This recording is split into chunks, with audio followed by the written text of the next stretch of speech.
BJP का कोई मुकाबला नहीं है। अगर झूठ को फैलाना हो तो बीजेपी को बुला लो, उनसे बेहतर कोई नहीं झूठ फैला सकता है। अगर कोई आंकड़े किसी बारे में दिए जाएं तो उन आंकड़ों को वो कभी स्वीकार नहीं करेंगे। अगर सवाल पीडीए का ही उठा है तो ये सरकार बताए, जो नारा देते हैं कि सबका साथ सबका विकास, जितने अपॉइंटमेंट अभी हुए हैं उसमें पीडीए की संख्या क्या है, पीडीए की आबादी क्या है। जब हम और समाजवादी लोग सरकार में होते थे तो समय समय पर छापा जाता था कि ये लोग इस स्थान पे, इतने इस स्थान पर हैं। अब बीजेपी के लोग बताएं, सरकार उनकी है कि पूरे उत्तर प्रदेश में या देश में बड़ी बड़ी संस्थाओं में पीडीए की आबादी के हिसाब से क्या उनको सम्मान मिल रहा है कि नहीं मिल रहा है। इसलिए बड़ी लड़ाई है और हमें भरोसा है इस बात का कि पीडीए की लड़ाई को कोई मुकाबला नहीं कर पाएगा। समाजवादियों को, पीडीए को साथ लेकर के हम लोग आगे बढ़ेंगे तो हम लोग कामयाब भी होंगे। जाति जनगणना को लेकर के जो सवाल खड़ा किया है, ये आज की राजनीति में और समाज को नई दिशा देने के लिए सबसे महत्वपूर्ण सवाल है। और मैं आप सबसे ये भी कहना चाहता हूं कि हम जब सब लोग मिलकर के इस सवाल को उठाएंगे तो हम सब लोगों पे सबसे बड़ा आरोप जातिवादी का यही लगाने वाले लोग हैं। अगर हम लोग जनगणना की मांग करें, जाति के आधार पर जनगणना हो, तो ये कहेंगे हम जातिवाद लोग हैं। और देखिए कितनी चतुराई से भारतीय जनता पार्टी के लोग नारा देते हैं, सबका साथ सबका विकास। क्या केवल सबका साथ कहने से सबका विकास हो जाएगा? क्या सबके साथ आने से गैर बराबरी खत्म हो जाएगी? गैर बराबरी तभी खत्म होगी जब जाति जनगणना हो और आबादी के हिसाब से हक और सम्मान मिले। सोनेलाल पटेल जी जिंदगी भर बहुजन समाज के लिए लड़ते रहे और उन्होंने अपना पूरा जीवन लगा दिया। कई ऐसे मौके आए जहां उन्हें जोखिम उठाना पड़ा, उनकी जान पर को भी हमला हुआ। यहां पुराने साथी जानते होंगे, जब इलाहाबाद में एक कार्यक्रम होना था और कार्यक्रम के दौरान उन्हें वहां रहना था, पीडी टंडन पार्क में। सोचो किसने हमला करवाया था, और ऐसा हमला कराया कि कई वर्षों उन्हें इलाज करना पड़ा। कई वर्षों के इलाज के बाद भी जिस तरीके से उनका स्वास्थ्य था, उस तरीके से कभी अपना जीवन नहीं चला पाए। उन्होंने अपने जीवन में किसी की परवाह नहीं की, लेकिन वंचितों के लिए हमेशा आवाज उठाते रहे।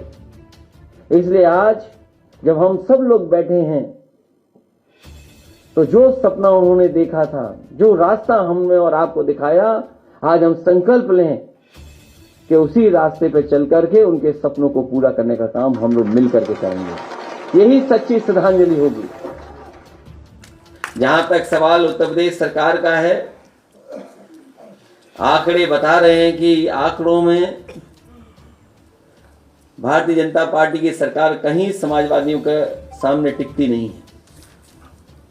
और तब नहीं टिक रही है जब दिल्ली की सरकार की पूरी मदद हो रही है उत्तर प्रदेश की सरकार की।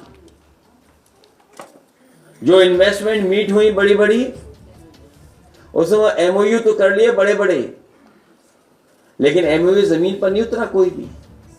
और अगर एमओयू जमीन पर उतरे होते तो शायद औद्योगिक विकास ग्रोथ रेट जो आज दिखाई दे रही है बीजेपी की सरकार में, इससे कई ज्यादा होती।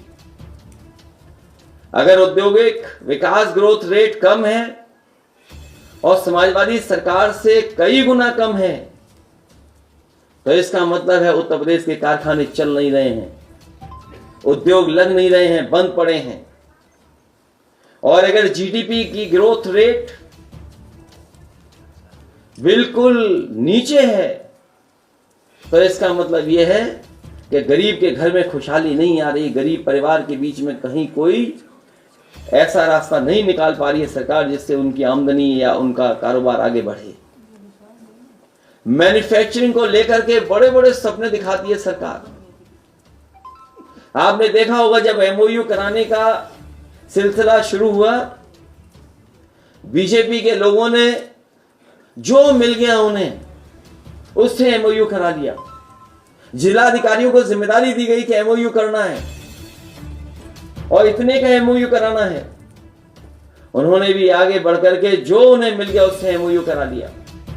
जो पहले से कारोबार कर रहे थे, रोजगार चल रहे थे, उनसे भी एमओयू करा लिया।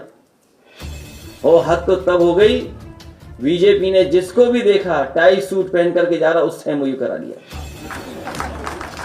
और अब स्थिति ऐसी है कि जो एमओयू कर गए अब उन्हें ढूंढने के लिए अधिकारी निकले हैं। और ये एमओयू करने वालों को मैंने सदन में पूछा था कि अमेरिका गए होगे तो बताओ कहीं ट्रैफिक का इंतजाम कोई जानवर देखता है?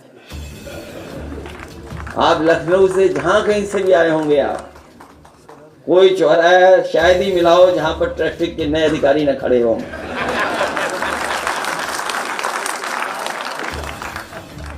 कल मैं बाराबंकी निकला था, गया था, हर चौराहे पे नई अपॉइंटमेंट हो गए हैं, कोई चौराहा नहीं बचा।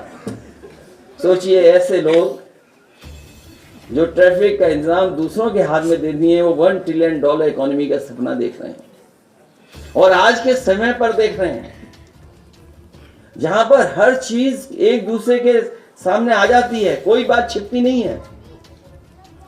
और सोचिए एक ऐसी डगमगाती सरकार जिसका हम लोगों ने केवल वीडियो लगाया था। सोचिए एक डगमगाती सरकार का केवल एक वीडियो लगाया, सोचो कहां पहुंच गया वो वीडियो। जो लोग 4 बजे जगते थे, देखा उनका योगा आपने?